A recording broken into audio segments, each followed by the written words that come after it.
The 27-year-old has appointed a new mentor following the departure of Darren Cahill at the end of last year.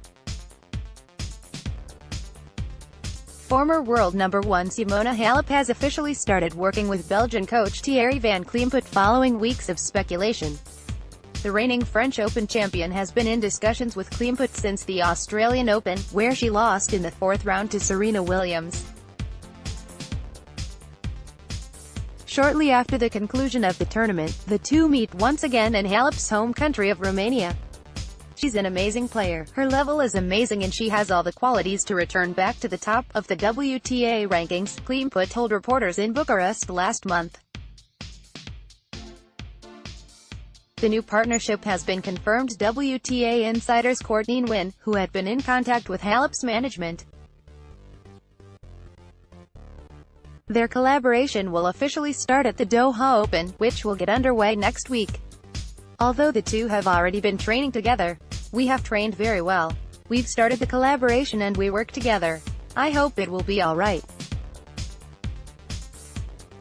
Something new, something different, and it won't be easy, but I have confidence it's going to be alright.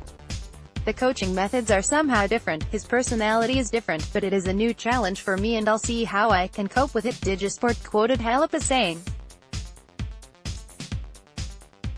Cleemput has worked as a coach since 1993 and has guided some of the best male players in his home country, spending stints with Olivier Rochus and Steve Darcy.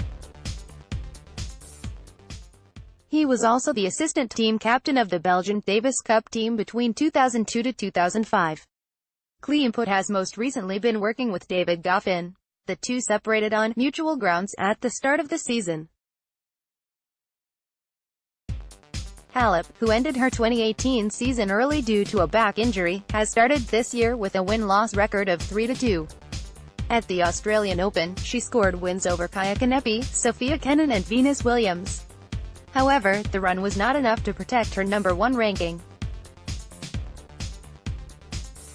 She is now currently ranked third after Naomi Osaka and Petra Kvitova.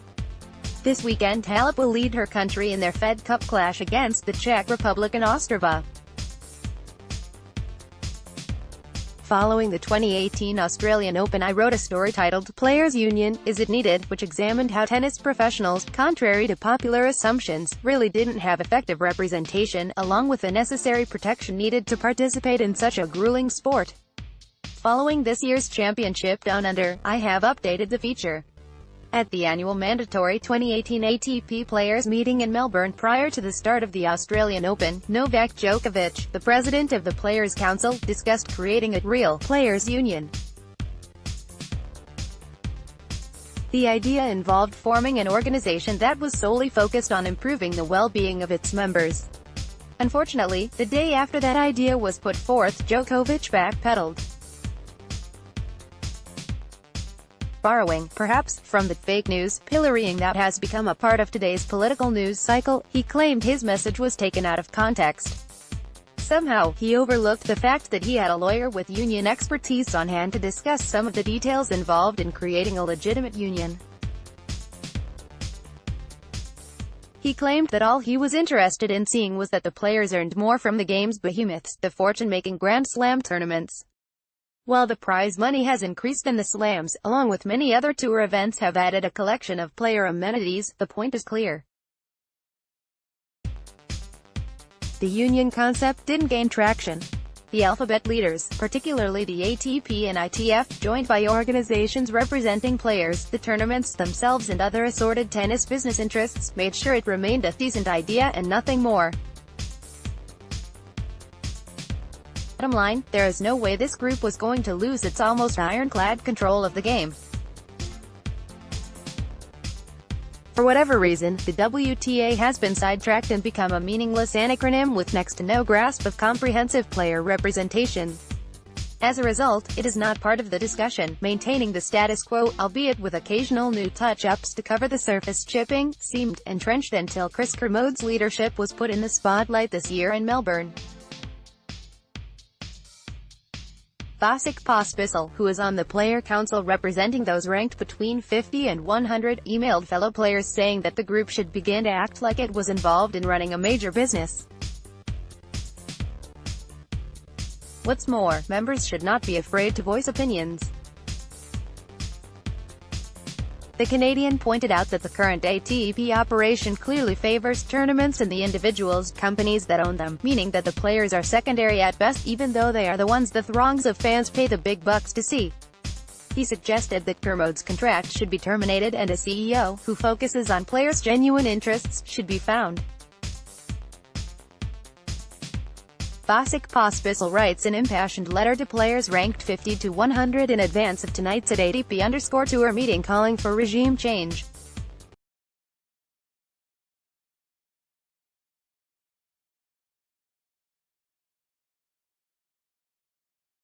The steel-strong backing was offered despite the facts Pospisil put forth, including the point that the prize money offered by the majors was still less than 10% of their annual revenue. In the end, he became an outlier. In a tennis wish list for 2019, which appeared in the January 12 edition of the New York Times, the esteemed tennis journalist Christopher Clarey admitted that his No.1 wish was for tennis unity.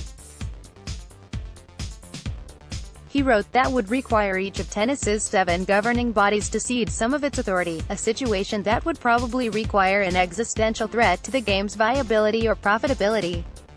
In an imperfect but still better world, unity could also mean a genuine players' union. Why not men and women together while we're wishing? That could make for more meaningful progress on tennis's now intractable issues through tough negotiations with those who own and operate the tournaments. In the current system, the players and regular tour events are in partnership, an unusual arrangement in professional sports that can make consensus and change difficult. Novak Djokovic, back at No.1 and president of the ATP Player Council, has explored the concept. But for now, a union appears to be wishful thinking. Too many legal and logistical hurdles, perhaps insight, along with how to do it direction, could be gained from what took place in New York during the first week of January, this year. A collection of major banks and brokers decided to set up a new stock market in the U.S. The members' exchange idea was driven by the unhappiness resulting from a number of issues. Foremost was the fees exchanges charged for transferring money. The backstory is clear: those involved want to control their own destiny. Time will tell if the players will ever be able to have anything more than pseudo-control. Time is also a component in Kermode's case. His position will be the major issue discussed at the ATP Players Meeting at BNP Paribas Open in March at Indian Wells, California. It is important to note that Pospisil has had the courage to draw a line in the sand saying, "Our system has broken, it's time for a change." Perhaps there will be others who, once the politicking is sidestepped, find the gumption to step up.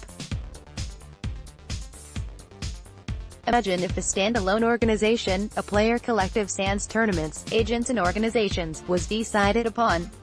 In 1973, the concept resulted in the original ATP being brought to life.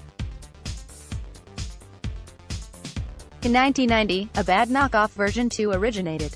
Will ATP members have the fortitude to cross the line with Pospisil and initiate a process that will lead to actual player representation in the world of tennis? Unfortunately, other than a smattering of vocal support, things haven't changed much. Players at the top of the rankings are busy training, traveling than competing. Competitors, who are more lowly ranked, have tunnel vision when it comes to finding tournaments where they can build their rankings and collect decent prize money. Collectively, players don't seem to have enough hours in the day to do all that is needed to even get the ball rolling to launch a union. Pospisil's effort could be a start. But realistically, as was pointed out in the conclusion of Players' Union, is it needed? The inference is still the same in this update, which means the answer to, will a union come about, is not likely. Both women overcame some stern resistance from their opponents to win their first title of 2019. Second seed Kiki Bertens has become the first Dutch player to win the St. Petersburg Open after downing Donna Vekic 7-6, 2, 6-4, in the final on Sunday. Bertens, who won her first WTA title back in 2012, had never previously reached the final of a Russian event prior to this week. Her route to Sunday's clash saw her dropped only one set in 4 matches played, scoring back-to-back wins over Anastasia Pavlyuchenkova and Aryna Sabalenka.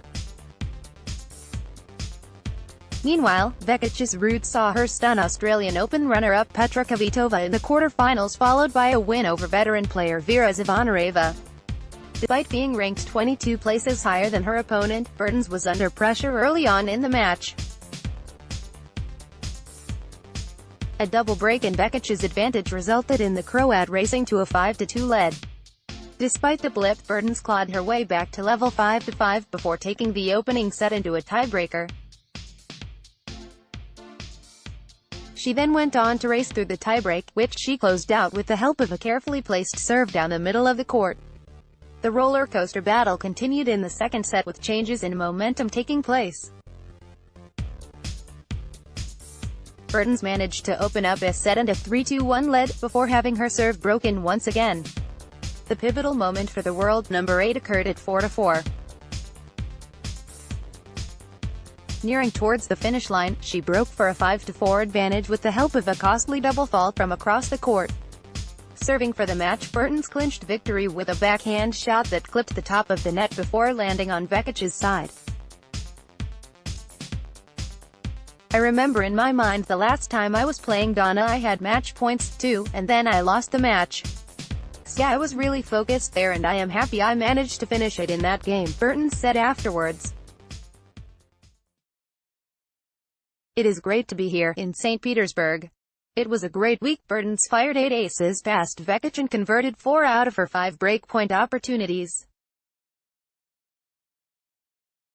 Both women produced 33 unforced errors, but the second seed produced 27 winners compared to her opponent's tally of 16. The result extends Bekic's title drought, which dates back to June 2017. Congrats to Kiki and your team. You are too good for me today, said Bekic. I'm really looking forward to playing doubles with you in Indian Wells. Sorry, Coach Torben Belts, we are going to have to wait a little bit longer for that first title, but at least the finals are getting bigger. Bertens now has 10 WTA titles to her name. St. Petersburg is the first indoor tournament she has won on the tour at the age of 27. Yastrezga fights back from the brink. Embed from Getty Images. At the Thailand Open in Wuhan, 18-year-old Diana Yastrezga staged an emphatic final set comeback to win her second WTA trophy. Taking on Australia's Anya Tomljanovic, Yastrezga rallied back from 2-5 down in the decider to prevail 6-2, 2-6, 7-6, 3. After racing through the opening set in just 35 minutes, the Ukrainian started to fade as the match progressed. A game away from defeat, Yastrezga took a medical timeout in what proved to be a turning point. Upon the resumption of the match, the teenager was freely moving around the court as she claimed 4 consecutive games to revive her chances, raising questions about if she deliberately used a tactical timeout. Weathering the storm, Yastrezga went on to prevail in the tiebreaker.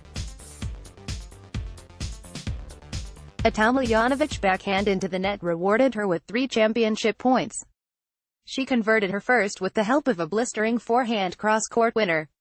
The match was really tough for me, WTA Tennis.com quoted Yastrezga as saying following the match.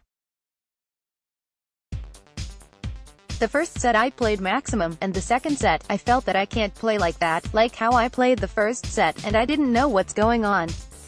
I tried my best, and I tried to do the same things I was doing in the first set, but it's just feelings like you're empty, completely empty. I don't know how to describe that, but in the third set, when I was losing 5-2, I remembered one thing, which happened before this tournament, and it really helped me to go through and take extra power, and finish with a win. Despite her young age, Yastrezga has won 2 out of her past 5 tournaments on the tour. Her first triumph was at the Hong Kong Open, where she didn't drop a set en route to her maiden title. When the WTA rankings are updated on Monday, Yastrezga will rise to a ranking high of 34th. A special message from @D_Yastrezga. At Thailand Open pic.twitter.com/7TaishaCG1M WTA at WTA February 3, 2019 Romania's Simona Halep and Czech Republic's Karolina Pliskova will be the standout names at next week's Fed Cup World Group and World Group 2 first-round matches on 9–10 February 2019. 11 of the top 20 players have been nominated for next weekend's Fed Cup ties across 13 venues around the world.